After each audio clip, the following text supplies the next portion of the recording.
Good morning, my fellow Africans and the world at large. This is Emmanuel Mensah once again coming into your homes and your minds with a message of empowerment and enlightenment, all the way from Ontario, Canada. Today is the 27th of March, the year 2022, and the Bible says this is the day the Lord has made, and we should be glad and rejoice in it. And indeed, I take this opportunity to invite the whole world to join me to rejoice and be glad in today and the life, the gift of life that God has given unto us for free. Life is beautiful. Life is wonderful. Life is to be celebrated, for we did not buy it, and never can anyone buy it or beg for it. It is given to us for free. Today, I am going to speak to you on the same topic that I have spoken on in the past 2 days, and that is thoughts are things. Thoughts are things. Uh, the only thing that a human being does continuously without ceasing is thinking. All activities ceases. We stop it at a point. Whatever you do in your life is something that you do for some short period and you leave. The only thing that the human being does not stop doing is thinking. So long as you are a human being, every minute, every hour that passes by, your business is to think. And the day you will stop doing this activity, that means you are no more part of the living. So when we talk of thoughts, if there should be anything that a human being should be more preoccupied and to know and to be able to apply it in his life, the knowledge that is required, then that should be the knowledge about our thoughts. Take control of your thoughts, your mind, and whatever goes in your mind, and you've taken control of your life. So thoughts are things, are something that we should take serious. Our thoughts are very powerful. We are creative and beings. We are everyday creating, and our creation is done by our thoughts and the emotions that we attach to it. So today we are going to look at this topic in relation with the biblical character Jacob, and I looked at Jacob and his brother Esau in my past episode, and we have seen the kind of situation that happened between the two brothers, even with their parents in the middle. But the character of Jacob tells us a lot, and it teaches us a lot that we need to be able to be conscious of and to be aware of. And that actually that is the purpose of that story. The Bible is a very wonderful book. And if you read it from the metaphysical point of view or perspective and apply it in your life, you will build a life that is beautiful and that is wonderful. You will cut through all difficulties and challenges and always become a conqueror. So Jacob, we are told, deceived his father through the advice of his mother to take away his brother's blessings. And also in one of the episodes or one of the family feuds or family drama, Jacob deceived his brother to take his birthright. So these are two brothers born as twins, and this thing is playing out. Why was you, the younger one, always trying to take advantage of your brother? So if you look at whatever happened in our world with our morals and our morality, Jacob will never be considered as even a family head or maybe a head of a clan, because He's a deceiver. He's someone who cannot be trusted because he is always thinking of how to take advantage of other people. But we are told in the Bible that upon all his shortcomings, Jacob was the one that was actually elevated. And Esau, we don't even hear of him in the Bible. Well, the theologians will tell us that, oh, that is divine arrangement. He was made to be that, and Esau was made to be that. But if we are to go by this explanation, then we are projecting God as a very partial God. God who is impartial. He created two people. Why will he favor one and then not favor the other one? Why will he make the younger one over to be go over the elder one in this kind of scenario? But we all know that God is love. God is all knowing. And God is an impartial God. So God will not make this situation to happen in the life of these two people. But this story, bringing it into our lives, will tell us exactly as we have today. As I'm talking to you, it could be your brother, it could be anyone in your world, it could be your work colleague. The situation that happened with Jacob and Esau is happening right in your life. At work, someone is being promoted over you, and you think the person is being favored. It is the managers. Sometimes we even concoct stories to support our own stories why the person has been elevated and you are not. The person has been promoted and you are not. But there are more to it than all that we're always trying to portray. And if you take it into your family, if you take it into your community, anywhere, you will see the Jacob and Esau story played out. And it all comes back to the perspective we give to things and what we look at our lives. The universe. In the universe, there is no moral. There is no morality. What we have in the universe is law. The laws are just. And that is why James Allen gave us that the universe has no favorites. It is supremely just and gives to every man his rightful earnings. So wherever you find yourself, whoever you find yourself in the form of, work or in any relationship, and the person appears to be doing better and you are not, it is not that the person is getting any harm, though on the outside it may look like that, but it is something that the universe is giving both of you or each of you your rightful earnings. And it is up to you to sit down to do a very thorough analysis of your life, beginning from how you look at things and what you think and your approach to your own work or whatever thing that you are doing with that person. So when it comes to the universal laws, we are related, or we deal with the laws vertically but not horizontally. Whatever happens between your friend or your relative, your brother, whoever, in relation to the law has nothing to do with you. It is you and the law. It's you and your God. So when someone sins, you don't have anything in it. It is the person and God. And actually, the sins that we talk of, there is nothing like sin, like punishment, sinning and punishment. What we have is cause and effect. God will not punish you. But when you break the law, the effects of your actions will come back to you. And you punish. So we punish ourselves. God does not punish us. We punish ourselves by going against the laws of the universe. Okay, so with this truth established, you will see that Jacob has his own life to manage, and Esau had his own life to manage. Whatever happened, it happened.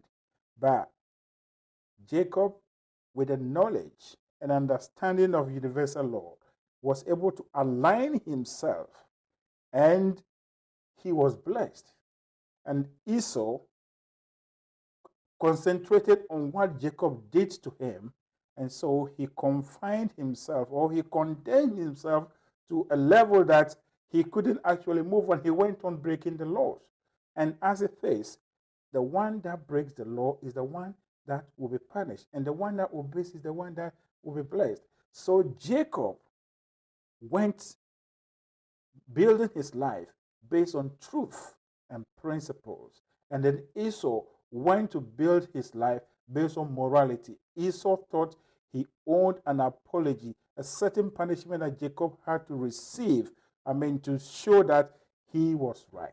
And in the same way, in your life, at your workplace, wherever, you hold someone that you think someone should be held accountable for a certain thing that happened, that you were right and the person was wrong. So when the person was promoted, you are still resenting even the manager that actually promoted the person.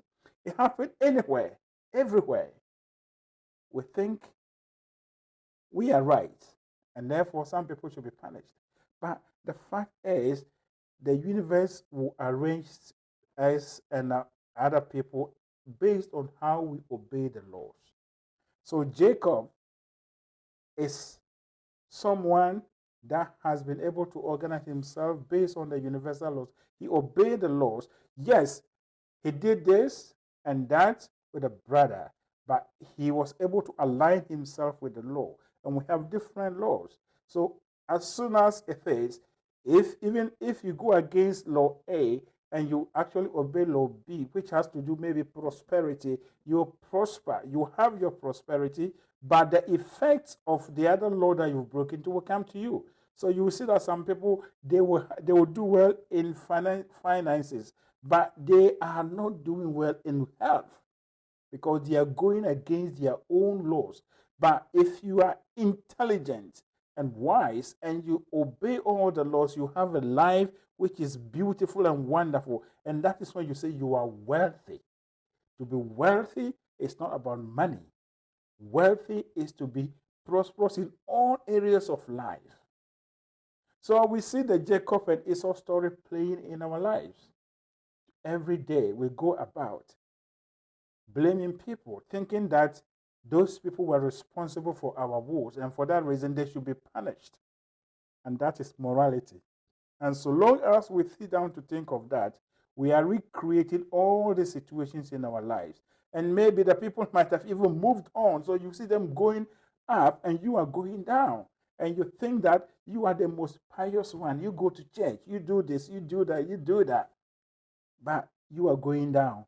And that is why you see the sinners, but from the church perspective, the church people see the sinners prospering and they say it is the Satan or whatever that is blessing them. But that cannot be. There is only one spirit. There is only one power.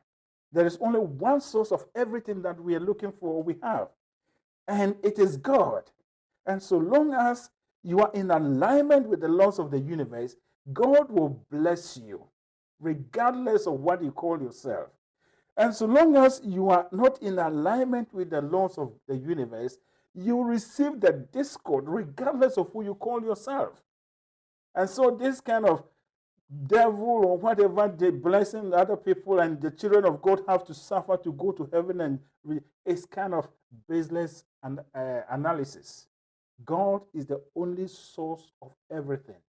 And God will not discriminate. God is loving and just. And as James Allen says, the universe has no favorite. God has no favorite. God is supremely just. And he will reward every one of us according to our rightful earnings based on how we obey the laws of the universe. So Jacob went on to be the father of Israel. And Esau, he went into oblivion. We didn't even hear of him in the Bible anymore. But Jacob had history. And now even Jesus Christ is traced to the lineage of, or traced to Jacob. So how can someone who is a deceiver get to this point? It all tells us that in this universe, it is about you and your own business. You mind your own business. We are like a group of athletes. that have been released into the world. We have to go for the race. We are running the race. But in the course of the race, someone would cut across you. Someone will trip you from behind. Regardless of how this happened, if you fall and you only make it your business to lie down to blame the person that is already running ahead, you will lose. You will actually be disqualified. The only job you have is, this is my race, and this is one of the challenge. Gather yourself and move on and go on and win the great race. And that is our life. So whenever you are running your race, whatever happens with other people, whatever happens between you and other people, you should be able to rise above it. Whoever is running his race, let the person do his race. It is between him and the race organizers. They will get their reward. Either they will be disqualified or they too will have some punishment along. And that is our life. So the Jacob story, Jacob character, is a direct example of how we are to conduct our lives. Even though he came out as a deceiver, but he understood the laws of nature, and by that he was blessed and he became a prosperous person. And in the same way, we have people in our communities that we think they are sinners, but they are blessed, they are more prosperous, they are progressing. And those of us that we call ourselves church members, church leaders, whatever, we are going backwards. It is because we are rather minding their business, but not our business. Whatever happens between them, whatever the lifestyle of whoever you are thinking of, it is him and God alone, not you. And you have to mind your life, your own life. So when you look at this, we are not dealing with morality in the universe, but we are dealing with laws. And once we become in alignment, we are walking in alignment with the laws, we are safe. And the universe will reward us according to our earnings. So the thought we cast upon all other things creates our realities. And as I said the other time, your mind can hold only one thought at a time. So that is why we always emphasize that concentrate on the things that you want and let those that you don't want go. Your thought can hold on to only one, your mind can only hold on to only one thought at a time. So when it comes like you concentrating on this and you leave that one and concentrate on the other one, this one will go. And that one, the one that you are concentrating is what you're going to create in your life. So do not dwell on the things that you do not want. Someone has done something painful to you. Do not sit down and dwell on it because you don't want the repetition of it. But think of the opposite and then create the opposite, and it will offset the one that the negative that the person has created for you. But so long as you keep on dwelling on what the person has actually done to you, you will create multiple of them in your life because your mind is a creative medium. And this is the truth of life. The ability to apply these principles in your life is what we call intelligent living. So Jacob was someone who is an intelligent person who lived, who knew how to conduct his life based on universal laws and principles. So he went on to prosper. And in the same way, the person you are going beating about the bush, you are going after, creating all stories to, blackmail him or her just because he's progressing, know something that you do not know. And the only way you can get to where he is to bring yourself down and learn and get to know what he's doing. So that is at our personal level. When you go on to our nations, especially our races, if you take Africa and you take all other races, especially with the Europeans that we have a very direct relationship with for a long time, we are every day blaming them. Bringing out all their evil things that they've done from slavery, all the things that they've done, and how they have calculated that, But the fact is, while we sit down to do this, they are progressing. They are financing all the things that we want to do. So you see that we have become like Esau, and they are Jacob.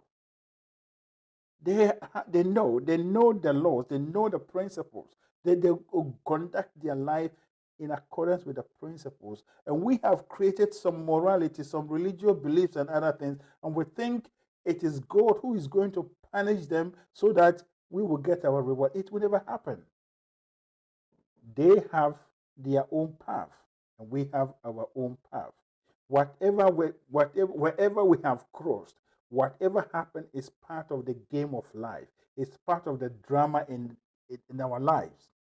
And it is our responsibility to get over all this and begin to build our life, mind our own business, and leave them alone.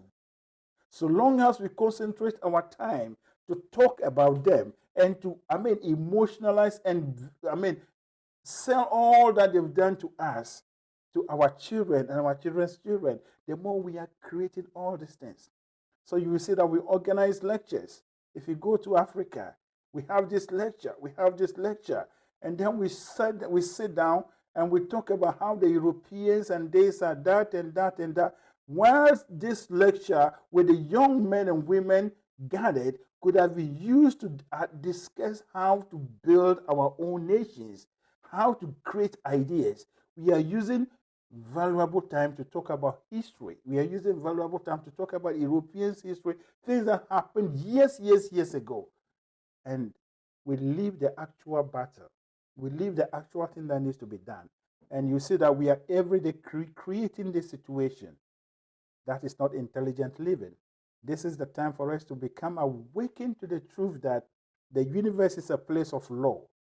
And so long as the laws and us are concerned, whatever someone has done, someone's breach of the law has nothing to do with that. It is our business to make sure that we stay in obedience with the law and we get the blessings. Whatever happens with that person, we do not get anything from it. And it is like that with every human being, every group of people.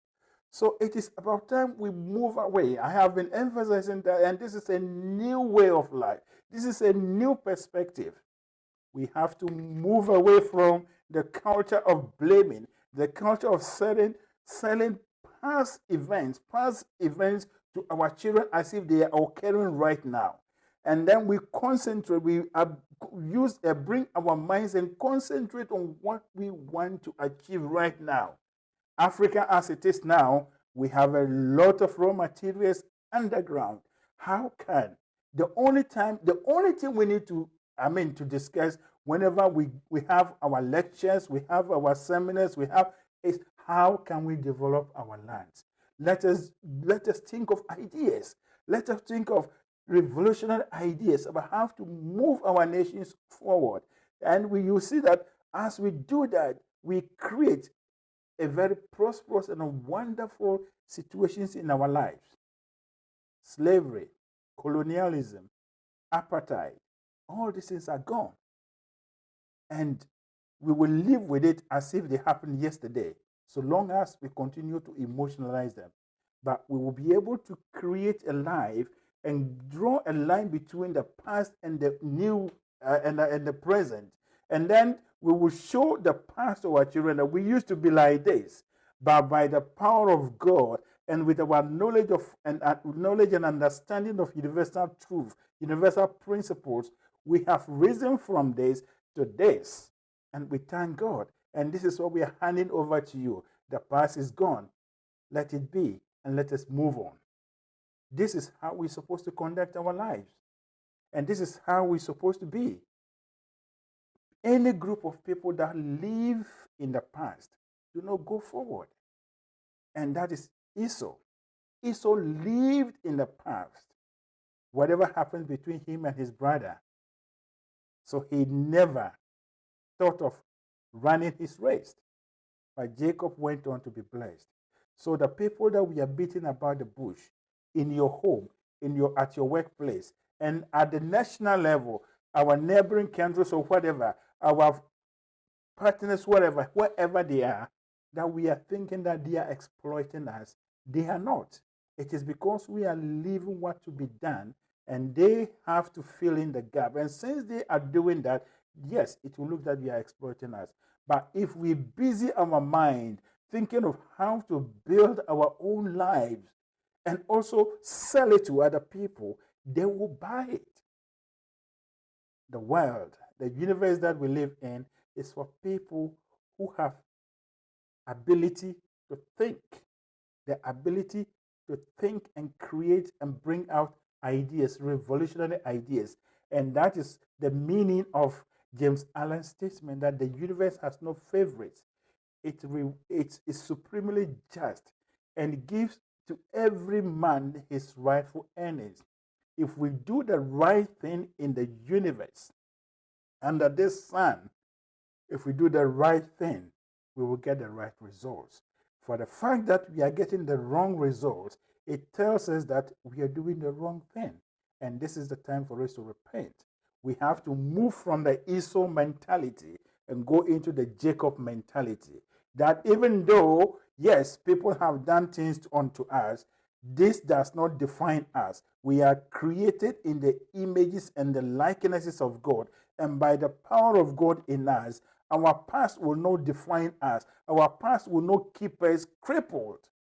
But we will shake it off and move on. This is the mentality we have to take. It's about time we stop all this kind of noises that we make. It's about time we stop all the things that we do and then take a new way of life. And that is the African becoming conscious of his own powers and rising up to create a life that is befitting the 21st century human beings. There are a lot of things we can do. There are a lot of things that are available to us that we can take and reparcel it and make it more beautiful. The universe will reward us based on our efforts.